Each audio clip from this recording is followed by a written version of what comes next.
ceria jelang bulan Ramadan di Puncak, Jawa Barat. Ribuan warga di kawasan Bogor ini turun ke jalan pada Rabu malam. Mereka menggelar pawai obor sambut datangnya bulan Ramadan.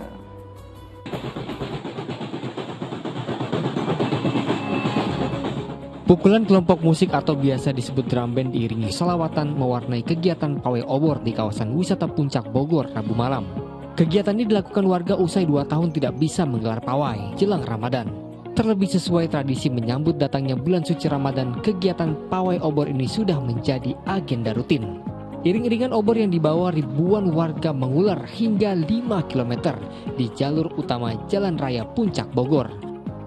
Kegiatan yang dimulai dari Masjid Harokatul Jannah Simpang Gadok ini menutup hampir semua ruas Jalan Raya Puncak hingga res area Cisarua.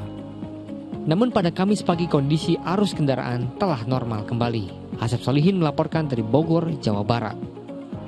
Wah, Masya Allah, ramai sekali ya Ustadz. Ini suasana Ramadan semakin terasa, hanya tinggal menunggu besok insya Allah kita sudah melaksanakan ibadah sholat rawih.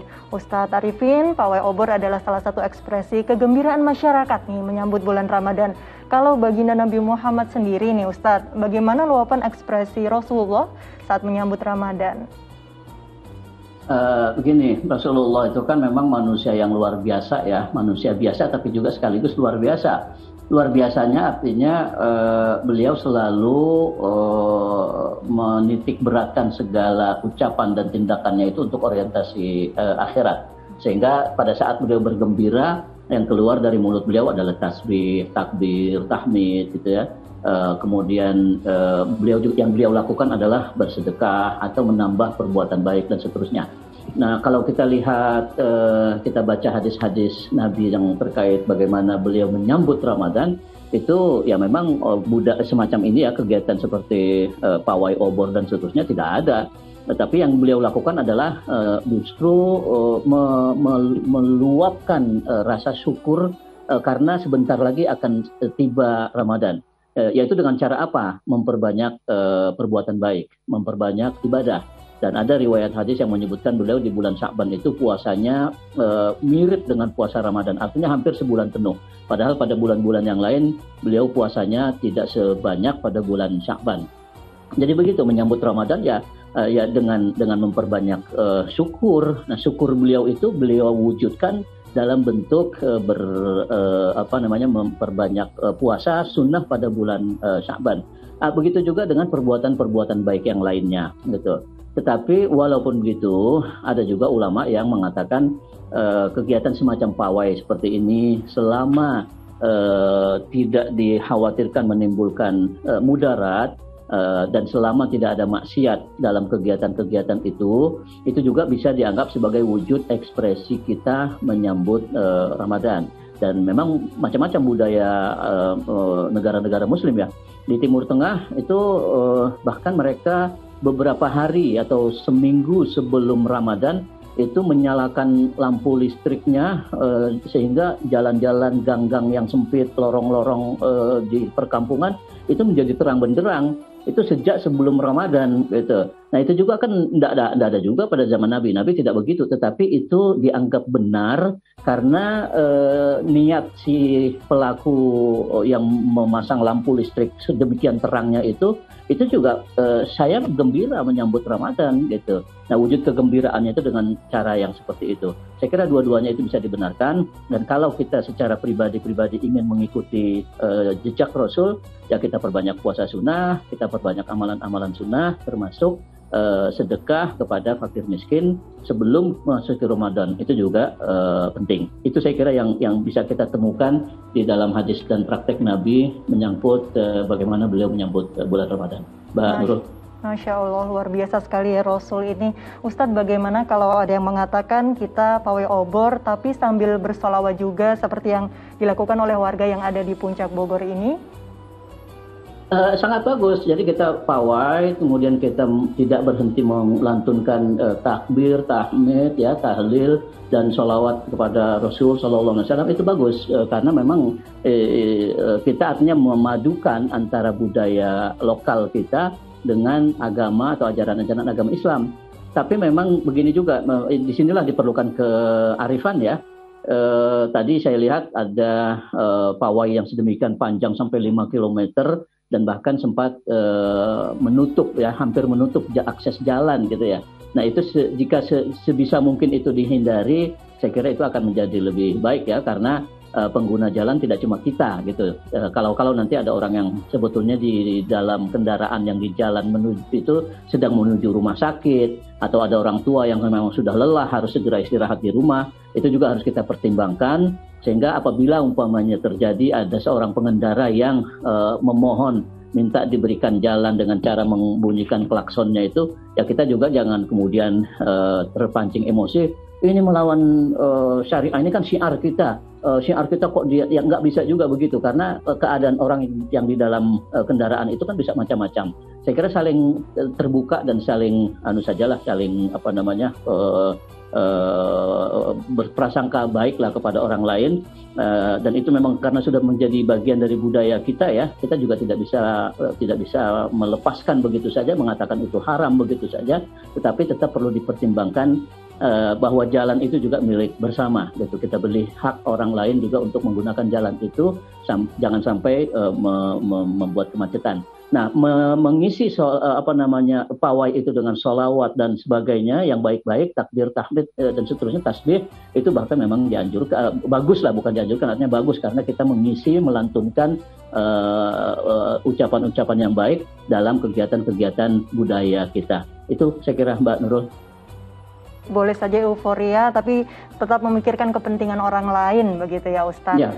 Ya, nah Ustadz Arifin, ini kita tentu senang menyambut bulan Ramadan, namun masih kita jumpai ada beberapa pendakwah yang mungkin menyampaikan hadis yang kurang syahih, bahkan palsu, perihal ganjaran menyambut bulan Ramadan ini, meski niatnya baik, memotivasi jemaah. Bagaimana menurut Ustadz terkait hal ini?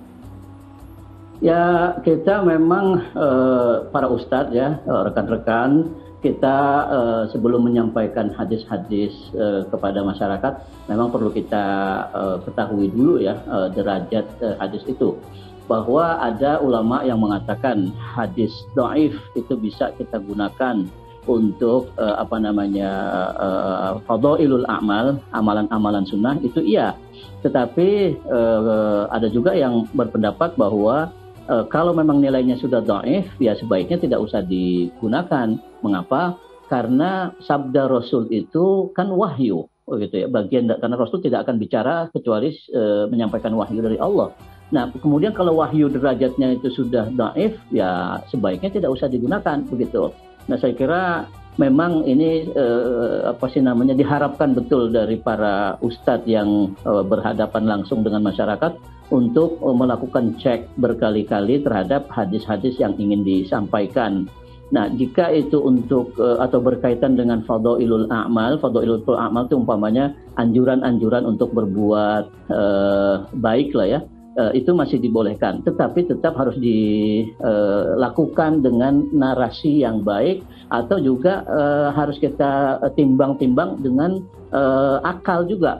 Sebab kadang-kadang ada seperti umpamanya di luar Ramadan ya, ada hadis-hadis yang menyebutkan orang yang melakukan kegiatan atau perbuatan ibadah yang sangat sederhana, yang kecil, balasannya dosa 70 tahun diampuni. Nah, padahal puasa Ramadan saja itu mengampuni dosa yang lalu, dalam arti setahun yang lalu. Masa sekarang puasa yang kecil atau amalan ibadah yang kecil bisa menghapus sampai 70 tahun? Itu secara akal, secara logika agak kurang masuk. Nah, yang begitu juga para ustadz sebaiknya perlu melakukan telaah terhadap hadis-hadis yang sudah jelas dhaif, lalu menghubungkannya dengan itu. Kalau sudah jelas tidak masuk akal, sebaiknya tidak perlu disampaikan kepada umat, kepada masyarakat, karena itu akan bisa membingungkan orang, atau bisa menyampaikan hadis yang tidak benar terhadap Rasul gitu. Daripada kita menyampaikan sesuatu yang tidak benar dari Rasul, dan ancamannya cukup berat, kata Rasul, orang yang menyampaikan sesuatu yang bohong terhadap saya atau dari saya, artinya di situ ada pemalsuan, ada kebohongan, siap-siaplah untuk masuk neraka. Kan kita takut daripada begitu, ya lebih baik cukup hadis itu yang jelas-jelas lemah ataupun tidak kuat, apalagi sampai hadis palsu, cukup sampai di kita, tidak perlu kita sebarluaskan kecuali dalam rangka mengajar. Nah, ada murid-murid kita yang sedang belajar bersama kita jelaskan ini palsu, ini dhaif, ya ini lemah dan seterusnya, itu boleh dalam kerangka belajar. Tapi ketika disampaikan kepada publik yang beragam, ada orang yang tidak tahu agama sama sekali, nah itu sebaiknya tidak perlu karena bisa menimbulkan pemahaman yang berbeda-beda dan pada akhirnya masyarakat bisa menganggap yang sebetulnya itu lemah atau dhaif itu dianggap sebagai benar-benar hadis Nabi. Padahal sumbernya itu dari kita. Nah kita ikut berdosa dalam hal itu kalau itu terjadi. Saya kira gitu, Mbak Nurul. Baik, Ustadz, sering juga kita dengar hadis yang mengatakan tidurnya orang berpuasa itu tidur. Benar begitu, Ustadz? Ya, memang ada maksud ibadah saya, ya, Ustadz, mohon maaf. tidurnya orang berpuasa bernilai ibadah. Itu sebetulnya secara logika bisa masuk. Dan hadis juga memang ada yang menyebutkan begitu. Tetapi ini tidak berarti kemudian kita dengan mudah kemudian ya sudah tidur saja. Ya, kalau kita capek, ngantuk atau lapar ya sudah tidur saja. Tidak. Artinya begini, ini jikapun kita menerima hadis itu sebagai hadis yang sahih, karena ada yang mengatakan itu tidak sahih ya. Kalaupun kita menerima itu sebagai hadis sahih, itu artinya adalah bahwa jangankan kita bertasbih, jangankan kita membaca Quran, jangankan kita melakukan ibadah-ibadah yang macam-macam. Sekedar kita tidur saja pada bulan puasa karena badan kita letih, karena kita lapar, karena malamnya kita taraweh, tadarus dan seterusnya, itu sudah berpahala gitu. Itu untuk memotivasi kita agar ya lakukanlah yang lain. Kalau tidur saja berpahala, kenapa kita tidak lakukan yang lain yang pahalanya lebih besar gitu. Sebetulnya kalau kita memahami hadis itu, jika pun ini dianggap sebagai hadis yang benar ya, itu sebetulnya harus memahaminya secara seperti itu. Bukan kemudian ya udah tidur ini kan berpahala ya saya tidur aja. Itu kan sebetulnya berpulang kepada cara pandang kitanya masing-masing gitu ya. Saya sendiri sebetulnya mengikuti pendapat yang hadis itu hadis yang tidak kuat sebenarnya ya. Tapi kalaupun kita anggap itu hadisnya kuat, yaitu tadi kita harus pandang bahwa tidur saja untuk menghilangkan kantuk atau mengusir lapar yang ada pada diri kita, atau kita capek karena malamnya banyak tahajud, banyak tarawih dan seterusnya, itu saja pahala sudah dibayar dengan pahala. Apalagi kalau kita lawan kantuk itu. Kita tetap berzikir, kita tetap memperbanyak ibadah, kita bersedekah, melaksanakan aktivitas seperti biasa. Tentu pahala yang kita peroleh akan jauh lebih besar. Saya kira harusnya dipandang secara positif seperti itu, gitu. Bukan dipandang secara negatif yang akhirnya di kantor malas-malasan, bilangnya ke toilet, habis dari toilet tidur-tiduran di di musola. Dengan alasan kan tidurnya berpahala. Nah itu cara memandang hadis itu jika dianggap benar, itu pandang yang keliru gitu. Saya kira harus kita jauhi lah pandangan-pandangan yang negatif, yang keliru terhadap anjuran atau hadis-hadis yang semacam itu. Begitu Mbak Nurul. Iya, Masya Allah, tidurnya orang berpuasa itu pahala. Maksud saya tadi seperti yang sudah saya sampaikan, dan insya Allah dapat digunakan dengan bijak seperti yang tadi tausiah dari Ustadz Muhammad Arifin. Dan tausiah ini sekaligus menutup jumpa kita di segmen 2 ini. Alhamdulillah, terima kasih banyak Ustadz Muhammad Arifin atas waktunya yang diberikan untuk seluruh pemirsa Cuap TV. Sehat selalu Ustadz. Assalamualaikum warahmatullahi wabarakatuh. Terima kasih juga Mbak Nurul. Baik.